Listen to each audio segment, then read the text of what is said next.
everyone, I'm Alex and I'm the hands behind Lovecraft Crochet. My plushies are for the anxious, depressed, autistic, and neurodivergent. Small enough to travel in a purse, backpack, diaper bag, or even your pocket. You can check out my Facebook page or TikTok to see what patterns are available and stay tuned for the new ones coming out. I also make hats, scarves, blankets, and dice bags for the tabletop gamer or dice goblin in your life. Feel free to order through the page, TikTok DMs, or via email at love.craft.crochet@gmail.com. Now, on to the segment. Due to the graphic and disturbing nature of the crimes discussed, listener discretion is advised. Retrostatic Radio presents Killing 15 Minutes. Hello and welcome to Killing 15 Minutes, where we will give you your serial killer fix in 15 minutes or less, or your podcast is free. I'm Sam Rossi, and shortly I'll be handing a poorly written synopsis of a serial killer to my brother, who hasn't read it, on a serial killer he's most likely hasn't heard of. This should be fun. Good luck, bro. Thanks, Sam. Let's see if we've got it this time. The Dusseldorf Monster. The Vampire of Dusseldorf. I'm putting an asterisk there because this is my seventh take on this, and guess what? He's not a vampire. He's not a vampire. We'll get to that. Peter Kurten, or Kurten, Kurten! There we go! He's German! Is Kurten! Was criminally active from 1899 to 1930 in Germany, although that was criminally active and not murdery active. Correct. He was criminally active. He spent a lot of time in the joint. The joint? The joint. The oldest of 13 children, he was born in 1883 to an abusive, alcoholic father and mother. Growing up, his father was definitely a very big proponent to his negative outlook, I think might be the best way to phrase it. Yeah. Because he was emotionally, physically, sexually, and mentally abusive. He was truly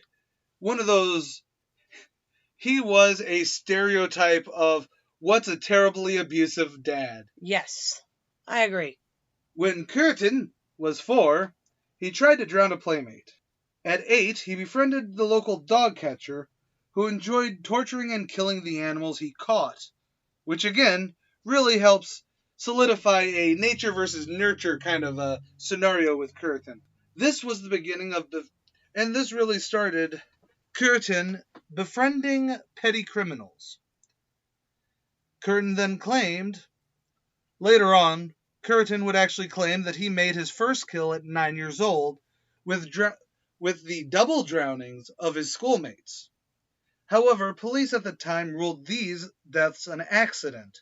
But then again, if he's 9, especially, in 1890s, no cop's going to be like, oh, sure, why am I having an Irish cop in Germany? Wow! Oh, sure you drowned him, you weirdo. I don't know why I'm here. There's an exchange program. A nice cop named Adolf went over to Ireland. Said something about potatoes. Potato. In 1897, something that would definitely also really trigger Kurten, and this might actually even include some of his more sexually frustrated moments later on, was that his father actually went to jail for the rape of his 13-year-old sister. That would be Kurten's sister, not his father's sister. And you can kind of see this where both would tie together because, well, Kurten was into bestiality snuff. And that's all I'm going to say on that matter, and I don't want you elaborating. Thank you. I appreciate that. It was sick. Next. Now, his real criminal enterprise, petty crimes, really began in 1899. As stated, he was criminally active, but the murders were later on. He was actually arrested in 1899 for breaking and entering and theft. However, he was only sentenced to 1 month in prison for that. In 1904, he was actually drafted into the Imperial German Army. And just remember, this is before the unification of Germany. Any of them. And they still had a monarch. Did they? That's why it's the Imperial. Oh, that would make sense. However, he did quickly desert and then took up arson to alleviate his sexual needs. I like fire, but I don't understand the sexual thrill of burning down something. Fire's I understand the pretty nature of burning down something. Yeah. Fire fun, not that much fun. But hey, I'm not going to kink shame. Nope. Did anyone die in these fires? Not that I remember. Well, it's possible. Well, then I might kink shame. If someone died during it. But he liked to watch far away while it happened, so who knows? He was then arrested on New Year's Eve of the same year and sentenced to 8 years in military prison this time. And then in 1923, he moved to Dusseldorf, where he would become the Monster of Dusseldorf, with his wife. He moved there with his wife. His wife wasn't part of the monstering. However, it was here his affairs with said wife actually led to him being convicted of seduction and threatening behavior in 1925. I'm assuming seduction is from the affairs. Yes, his wife charged him with seduction because he was seducing other women. And the threatening behavior is because he liked to strangle those women. And they didn't like it? He made them believe that it was what you do when you're in love. I've had weirder things. 6 months in jail, and he stayed quiet. And so he got 6 months in jail for seducing and choking out bitches. And then he stayed quiet until 1929. And this is when his real reign of terror would happen. Basically, he had a year of killing. He started his reign of terror in February of 1929 with the scissored stabbing of a woman. Yes, his first kill was scissoring a woman to death. But a bunch. 9 murders and 7 attempted murders later, in which he actually changed up his MO by, switching from a knife to from scissors to a knife to hammer. It's pretty much whatever he could get his hands on at the time. Basically. However, he was finally captured because, as many people do, it's surprising how many serial killers actually do this. But he was actually captured because he started writing letters to taunt the cops. And this was in May 24th, 1930, is when he's actually caught. Because of ego. Ego. Hubris, I believe, is a better phrasing for that. Yeah. Now, he pled not guilty by reason of insanity due to his claiming bloodlust at the time, and not being able to stop himself from mutilating his victims who ranged in age and sex. However, after 2 hours of deliberation, on April 22nd, 1931, he was found fully guilty. Completely sane and guilty. His last meal... Still love that you put the last meal in here. You know what? They gave me the last meal. I'm going to give you the last meal. That's fair. Maybe there's a secret to his madness in this last meal. His last meal was Wiener Schnitzel, white wine, and fried potatoes. Potato.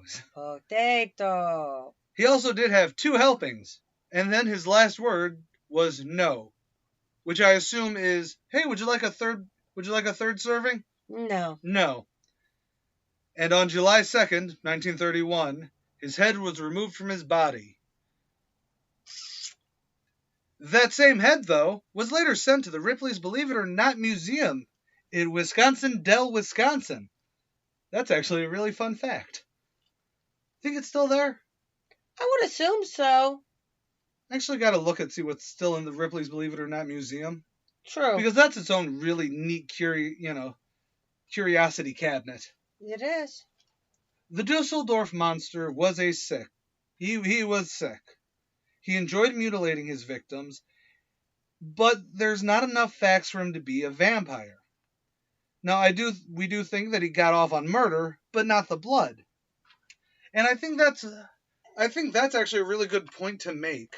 Do they call him the Vampire of Dusseldorf? They call him the Vampire of Dusseldorf because supposedly, according to him, he would drink the blood of his victims. However, there was no evidence that corroborated that. Like, he mutilated, so there was blood loss, but there wasn't it's not like the Vampire of Sacramento who would inject blood into himself.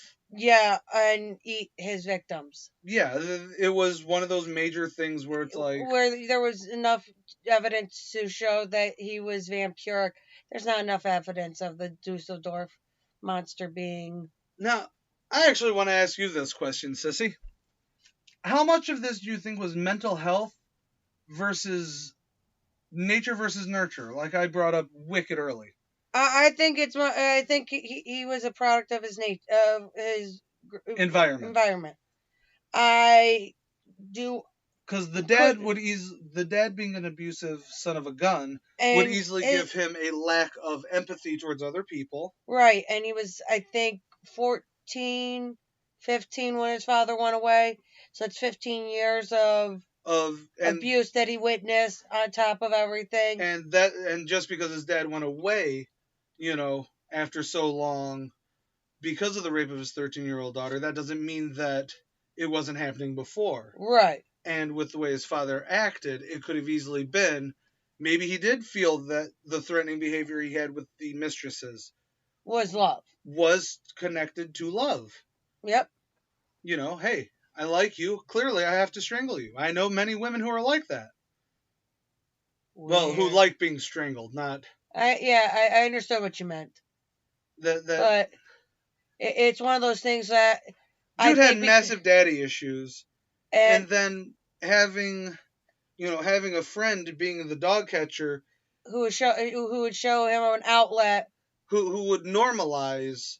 I think that would be the better way to phrase it. Yeah. He's getting this very negative home life, which is, desensitizing him from... violence. Showing... yeah. Probably desensitized him to violence, which helped him be able to kill animals. Well, I would say it was a lack of empathy. Because it's one of those things where it's like... I know that this is actually a really good school of thought for a discussion. Not here, probably. Or at least not long-term here. Where sociopathic behavior... While there is, chemical imbalance of the brain that can do it like that, a lot of people say that it's actually part of the nature. Like, you don't get a lot of sociopaths who had the white picket fenced happy childhood. No, but you do get them where they have the chemical imbalance that, schizophrenia. But, well, I wouldn't count schizophrenia because, sociopathic behavior, can come with schizophrenia. I would say that... It's still... I would say that is under schizophrenia versus under... But I'm just a sick puppy. It's true. But what it is that I see that there are serial killers that have been normalized. Right. But there is, a lot that I'm finding that have the abuse, or there is more outside forces than just inside their head. Right. And that's what I mean, is like, he sees how his dad treats everybody, so that makes his brain go, this is how it's that learned behavior of why parents should at least be a good role model for their kid. True. Because then their kid understands this is how the world works, and then they're able to better integrate with society. But if you have, oh man, the world is just my dad, beating and fucking everyone. And then you actually get a friend in the dog catcher. You're already showing these because if he did murder, led to the drowning of two of his friends, his classmates, suddenly he doesn't see any one of his peers as an equal to him. Nope. But then you have an older gentleman. I'm assuming he's older just because dog catcher... I would assume so, that he was, yeah. I mean, I'm not thinking he's in his 50s or anything, but I don't think he's the same age. No. He's older. He is technically in a position of power. And he starts going, oh yeah, this is what I do. So then all of a sudden he gets that outlet. And he also, it normalizes, that life doesn't mean anything. I'm actually surprised that he didn't seem to kill his mistresses. Yeah, I was shocked by that too, but I think he actually enjoyed it too much that... They were submissive enough that it was... I think it fed his power... his power control that he wanted. Which would make sense on how he would kill people with power and control. Yeah, no, that actually makes a lot of sense.